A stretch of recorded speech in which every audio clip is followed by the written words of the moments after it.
La historia de las iglesias, sobre todo la católica, con el narcotráfico, son complejas y contradictorias, pero sobre todo también muy antiguas. Vienen desde los tiempos de las mafias sicilianas y napolitanas, nacidas en el siglo XIX, y su histórica relación con la Iglesia Católica. En México ha habido grupos criminales profundamente relacionados con el clero, como por ejemplo lo fueron los Arellano Félix. Uno de sus hermanos, un hermano Arellano Félix, fue incluso sacerdote.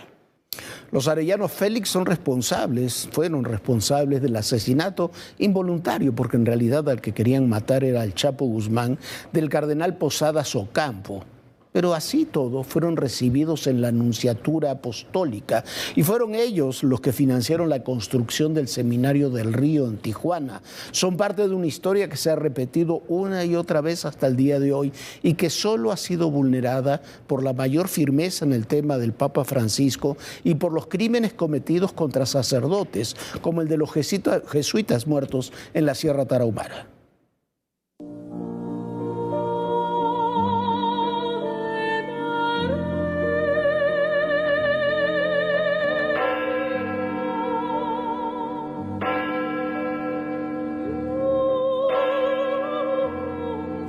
Si el dinero del narco compra la justicia terrenal, también sirve para la justicia divina. La relación entre la iglesia y el narcotráfico tiene años y muchas veces ha sido un secreto a voces, pero en otras ha quedado al descubierto. En México, este vínculo fue puesto en evidencia con la familia de los Arellano Félix, quienes fueron señalados del asesinato del cardenal Juan Jesús Posadas Ocampo en 1993.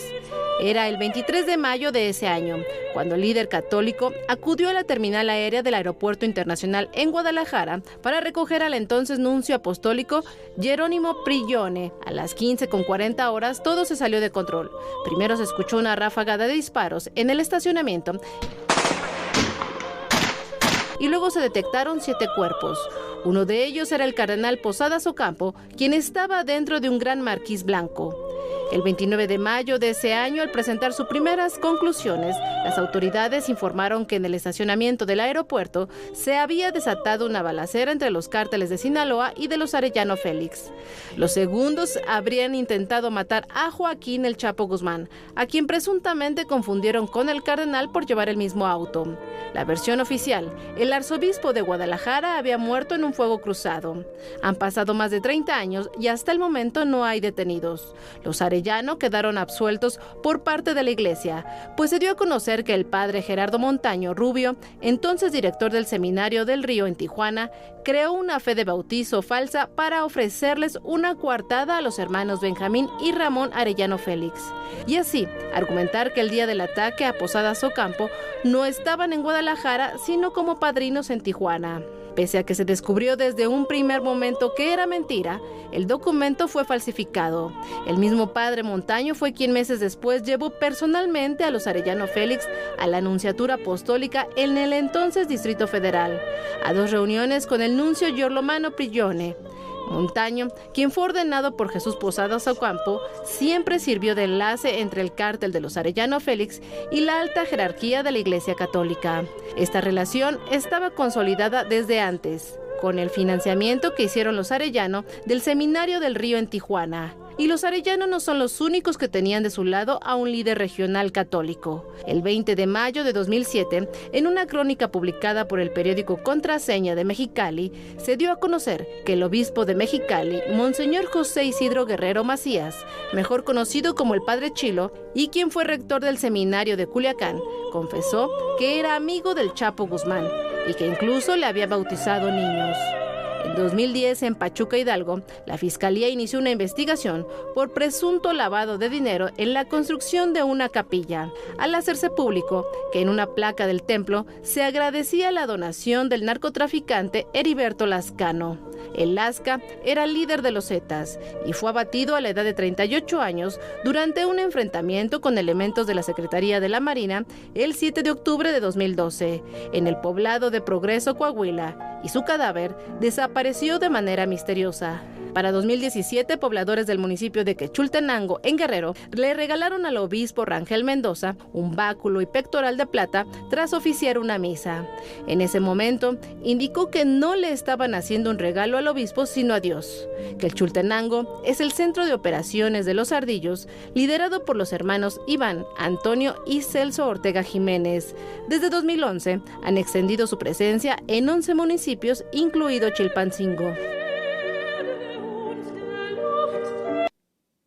Estas historias son terribles, muchas de ellas, y se repiten en distintos puntos del país desde hace mucho tiempo. La de los Arellano Félix es prácticamente paradigmática, incluso después de que mataron al cardenal Posadas Ocampo, fueron recibidas por Girolamo Prigione en la Anunciatura, pero no solamente eso, el padre Montaño, sacerdote de ahí de Tijuana, falsificó una fe de bautizo para testificar que en ese momento, tratar de darles una coartada, que Benjamín y Ramón Arellano Félix, en el momento del asesinato del cardenal Posadas, ellos estuvieron en la emboscada, pensaban que era el Chapo Guzmán, pero el que terminaron matando fue al cardenal Posadas, estaban de padrinos en un bautizo. Desde entonces se han sucedido, sin tanta espectacularidad, estos hechos. Y lo que sucede, que muchos sacerdotes lo que consideran es que deben darle servicio a todos, sobre todo si esos a los que le dan los servicios son los que financian en muchas ocasiones iglesias, servicios, vida personal, a la iglesia, por lo menos en el ámbito local. Esa es una realidad que se repite, y se repite en buena parte del país, y poco tiene que ver con la fe. Hay que ponerle un nombre, un rostro. Te vamos a encontrar, te vamos a encontrar. Y que vienen todas las demandas internacionales. Una ciudad tan complicada como es la Ciudad de México. Ya llegamos a Aguililla, esta ciudad, la entrada a la Tierra Caliente.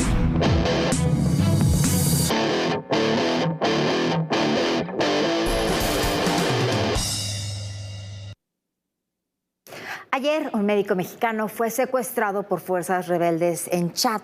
Logró escapar de sus captores. En México no teníamos noticias de su secuestro, como tampoco sabemos qué está haciendo o qué posición tiene el gobierno federal respecto a Otón. Usted recordará, Otón es el joven mexicano secuestrado por Hamás el pasado 7 de octubre, o de los 2 marineros mexicanos que están secuestrados en Yemen por terroristas hutis.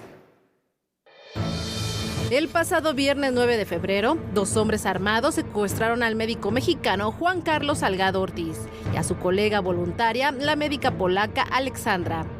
Ocurrió al sur del Chad, en África. Juan Carlos logró escapar el mismo día en que fue capturado, debido a que hubo un enfrentamiento entre el ejército y el grupo armado. Pero la doctora fue liberada hasta el pasado 13 de febrero tras un operativo. Los 2 médicos fueron trasladados por las Fuerzas Armadas a Yamena, la capital del Chad, para ser atendidos. Juan Carlos Salgado contó a una estación de radio que los 2 secuestradores entraron al centro médico que él dirige, simularon que necesitaban una consulta, llegaron hasta su oficina y la de su colega, y entonces les apuntaron y los obligaron a salir y a abordar 2 motocicletas que iban escoltadas.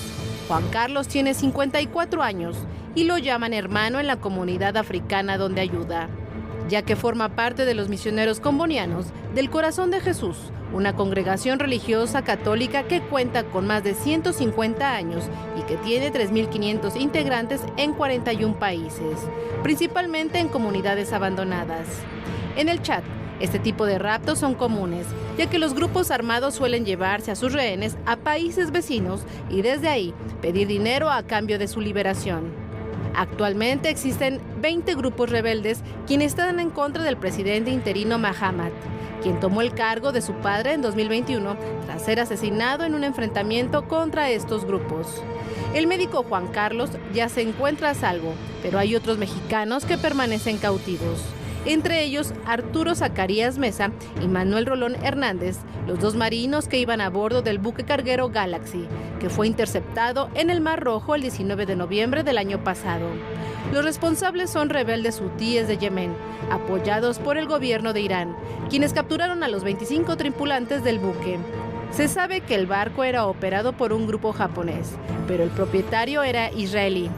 Un día antes de la captura, los hutíes amenazaron con atacar embarcaciones israelíes en represalia por los ataques que realiza en la Franja de Gaza. Desde el 19 de noviembre, los hutíes han lanzado 40 ataques contra barcos mercantes en el Mar Rojo, en apoyo a los palestinos de la Franja de Gaza y para dañar económicamente a Israel. Y sus acciones han provocado severas disrupciones en el comercio marítimo mundial. Estados Unidos y el Reino Unido bombardearon posiciones de los hutíes por primera vez el 12 de enero de este año, cuando atacaron unos 60 objetivos en el Yemen en represalia por las acciones de los insurgentes. La Cancillería mexicana realiza gestiones diplomáticas para rescatar a estos dos mexicanos. Lo mismo hace con los connacionales que siguen en manos del grupo terrorista de Hamás. Es el caso de Orión Hernández, a quien se lo llevaron el 7 de octubre de 2023, cuando empezaron los ataques de Hamás contra Israel. Las autoridades y grupos de apoyo han intensificado la búsqueda de Orión Hernández, difundiendo una imagen de él en México y en Francia, país que también le reconoce como ciudadano. Organizaciones como el Collective 7 se han movilizado en redes sociales y han declarado que Hernández, de 32 años, aún es mantenido como rehén en Gaza. El presidente López Obrador sigue insistiendo en que todo está en paz y que no hay riesgo de violencia en las elecciones, pero los partidos no parecen opinar lo mismo. Y se siguen sumando municipios donde los partidos, sobre todo los de oposición, han decidido simplemente no presentar candidatos. ¿Y sabe por qué no los presentan? Porque no hay condiciones de seguridad mínima para que puedan hacer campaña. Ningún partido político está exento de la violencia electoral en México. La tarde de este jueves fue asesinado Manuel Hernández Hernández, aspirante de Morena a la Diputación de Misantla, en Veracruz. El ataque ocurrió en la comunidad de Santa Margarita. El político circulaba por la carretera que conecta los municipios de Misantla y Jalapa, cuando hombres armados lo interceptaron y le dispararon en al menos 7 ocasiones. Manuel Hernández se desempeñaba como director general de Política y Gobierno en el Ayuntamiento de Misantla. Desde que arrancó el proceso electoral 2024 han sido asesinados 18 aspirantes a cargos populares. Los dos últimos eran abanderados por Morena. Antes de Manuel Hernández, otro morenista, Yair Martín Romero, fue atacado por hombres armados el 10 de febrero en Ecatepec. Buscaba una diputación federal. De acuerdo con el reporte preliminar Violencia Electoral Proceso 2023-2024, el 4 de junio de 2023 al 7 de febrero de 2024 se han registrado 50 casos de violencia electoral, de los cuales 33 corresponden a personas que fueron asesinadas y 11 sufrieron un atentado. 2 fueron amenazadas y 4 secuestradas o desaparecidas. Según el reporte del laboratorio electoral, todas las agresiones estuvieron dirigidas a incidir en el proceso, especialmente contra personas que buscaban algún cargo o que estaban haciendo trabajos preparativos de la elección. Del total de víctimas mortales, 11 pertenecían a Morena. Le siguen el PRI, PAN y PRD con 4 casos cada uno.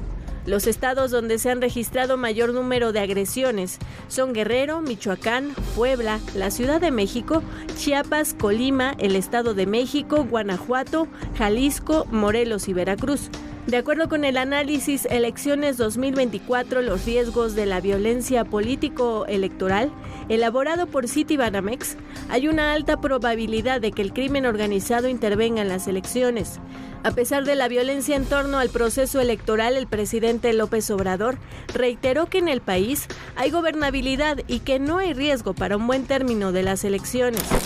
No vemos nosotros que se desate la violencia política electoral. Va a seguir la misma tendencia a que disminuyan los delitos, sobre todo los homicidios.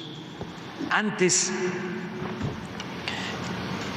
había una asociación delictuosa, llegó a existir lamentablemente un narcoestado. Eso ya no existe en el país.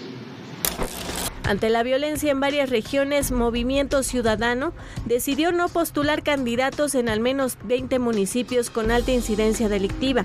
como Tierra Caliente, la Costa Grande y la región norte de Guerrero. La misma decisión han tomado partidos de oposición en otras localidades para proteger a sus militantes. De acuerdo con otro estudio, Urnas y Tumbas, elaborado por el Colegio de México, la violencia electoral ocurre en todo el mundo para influir en el curso y resultado de las elecciones. Señalan que el narco asesina a los aspirantes políticos para obtener beneficios en sus actividades, al favorecer a algún otro aspirante. Por lo pronto, el Instituto Nacional Electoral informó que tiene listo el protocolo de seguridad que aplicará a partir del 1 de marzo, día que inician las campañas electorales. A inicios de febrero se dio a conocer que la Secretaría de Seguridad Ciudadana, la Sedena y la Guardia Nacional serán las encargadas de proporcionar y garantizar la seguridad a las candidaturas federales. El esquema de seguridad se aplicará de forma automática para los aspirantes presidenciales, así como las gubernaturas y la jefatura de gobierno. En el caso de las candidaturas al Senado y a la Cámara de Diputados, solo se le proporcionará seguridad a quien tenga un riesgo alto y previamente haya recibido y denunciado amenazas. Tras darse a conocer el protocolo, los dirigentes nacionales del PAN, Marco Cortés, y del PRD, Jesús Zambrano, advirtieron que el esquema de seguridad es insuficiente y que se debe blindar todo el conjunto del proceso electoral, las y los candidatos, la gente que acude a los eventos de campaña y quienes acuden a las urnas. Siempre hablamos de la seguridad, estamos hablando de la violencia, de los asesinatos, las coerciones, pero mire un dato, se lo dejo ahí como comentario. El INE decidió darle las listas de los candidatos a la unidad de inteligencia financiera. Esos datos de los candidatos incluye toda su información patrimonial y personal. ¿Cuál es la garantía que tenemos de que esos datos de todos, de los oficialistas y de los opositores, no termine en malas manos? De eso no se ha dicho absolutamente nada. Y es peligroso porque efectivamente hacen que todos los candidatos ganen o no las posiciones, presenten sus declaraciones patrimoniales y esas declaraciones patrimoniales simplemente se presentan en folder a los partidos y ellos los entregan y bueno, ve tú a saber qué sucede con esa información, como dice Jorge, que sin lugar a dudas puede poner en riesgo enorme a muchísimos de los candidatos, sobre todo para que los vayan a secuestrar o más y sepan exactamente cuánto tienen. Y bueno, vamos a otro tema. El 25 de marzo será el juicio penal contra el expresidente Donald Trump en el caso de la actriz porno Stormy Daniels. Hay que recordar que ha habido varios casos en contra de Donald Trump. Bueno, Stormy Daniels le pagaron con recursos de la campaña del 2016 para tratar que no se divulgara que Trump había tenido una larga relación con ella, pero además de todo lo mete en un conflicto personal porque mientras estaba con Stormy Daniels estaba embarazada su esposa Melania. No cesan los problemas legales para Donald Trump. A un día de que se fijara fecha para el juicio que enfrenta por los pagos a la estrella de cine para adultos, Stormy Daniels, este viernes fue declarado responsable de una serie de cargos de fraude civil en Nueva York. Today we prove that no one is above the law. No matter how rich, powerful, or politically connected you are, everyone must play by the same rules. Un juez de Nueva York le impuso una multa de $355 millones por crear durante años un plan para engañar a bancos y otras entidades con estados financieros que inflaba la riqueza del expresidente. Además, se inhabilitó a Trump por 3 años para administrar sus empresas en Nueva York. Donald Trump and the other defendants were ordered to pay $463.9 million. That represents $363.9 million in disgorgement, plus $100 million in interest, which will continue to increase every single day until it is paid. Para la fiscal general de Nueva York, la demócrata Letitia James, Trump no solo fanfarroneaba de sus empresas, sino que por años realizó prácticas engañosas mientras construía sus rascacielos, campos de golf y otras propiedades que catapultaron a Trump a la riqueza, la fama y la Casa Blanca. El aspirante a la candidatura republicana a la presidencia dijo que apelará el fallo y arremetió contra el sistema de justicia en Nueva York y contra el presidente Joe Biden. It's a witch hunt against his political opponent, the likes of which our country has never seen before. You see it in third world countries, banana republics, but you don't see it here. Trump y sus hijos fueron acusados de inflar el valor de los rascacielos, hoteles de lujo y campos de golf en todo el mundo durante la década de 2010, con el fin de obtener préstamos más favorables de los bancos y mejores condiciones de seguro. Otro juicio que deberá enfrentar Trump es por Stormy Daniels. Este jueves, un juez rechazó el intento del expresidente para desestimar los cargos penales presentados en su contra, por acusaciones de pagos a cambio del silencio de la estrella de cine para adultos antes de las elecciones de 2016. El juicio comenzará el 25 de marzo, tal como estaba previsto con la selección del jurado. El ex abogado de Trump, Michael Cohen, es uno de los principales testigos. Ha confesado que bajo las órdenes del expresidente arregló pagos por $280,000 para Stormy Daniels y para la modelo de Playboy, Karen McDougal. El 5 de abril de 2023, Trump se declaró inocente de los cargos presentados por el fiscal de distrito de Manhattan. Trump ha insistido en que los cargos deben ser desestimados, argumentando que el caso fue presentado con fines partidistas y que las leyes estatales no se aplican a las elecciones federales. Trump se convertirá en el primer expresidente de Estados Unidos en ser juzgado por cargos penales. Y como siempre, qué ver, qué oír y qué leer este fin de semana. Qué ver una serie que debo reconocer que a mí me maravilló. Se llama Las Gotas de Dios. Está realizado con base no en un libro, en un manga creado por dos ilustradores japoneses y se ha convertido en un verdadero clásico. Es una historia que gira en torno al vino, haciéndonos comprender todo lo que está en su entorno. Pero es también una historia sobre fortalezas y debilidades humanas, con escenas en Japón, en Francia, en Italia, en Estados Unidos, con grandes actuaciones y un guión que es francamente excelente. Es de lo mejor que he visto en mucho tiempo y si usted gusta de saborear un buen vino, lo disfrutará mucho más. Y si no sabe de vinos, es muy probable que termine fascinada con ellos. Que oír esta semana cumplió 75 años el mejor letrista vivo en español, con perdón de Joan Manuel Serrat, y ese es Joaquín Sabina. Usted no está para saberlo ni yo para contarlo, pero tuve la enorme suerte, eso se trata de suerte, de reportero novato, de hacer la primera entrevista a un muy joven Joaquín Sabina en México, cuando lo manejaba ese gran articulista y promotor que es Pepe Navar, y no tenía Joaquín ni un disco editado en nuestro país. También era mi primer trabajo serio para una revista en México, era 1983. La revista se llamaba Encuentro y la editaba el CREA, el organismo para los jóvenes que tenía el Estado mexicano en esa época. Me gustó tanto su música que logramos que le dieran la portada de esa revista. Un par de años después, Sabina ya era un artista enorme. Han pasado 40 años y Sabina sigue siendo un personaje extraordinario de la música iberoamericana. Hay mucho que escuchar de Sabina. Yo me quedaría con un disco que se llama 500 noches para una crisis y son los conciertos en vivo de 2015 que hizo, este está grabado en Buenos Aires, para celebrar los 20 años de aquel inolvidable disco que fue 19 días y 500 noches. ¿Qué leer ya que estamos celebrando el vino, la música y también que recordar a Julio Cortázar? Esta semana se cumplieron 40 años de su muerte y es un autor tan vigente entonces como ahora. Cortázar, ¿para qué lo niego?, es el autor que más influyó en mi vida, así tan sencillo como eso. Cuando tenía 13 años leí uno de sus primeros libros, que es de los menos conocidos también, que se llama Los Premios, y yo, un chavito de 13, 14 años, quedé fascinado.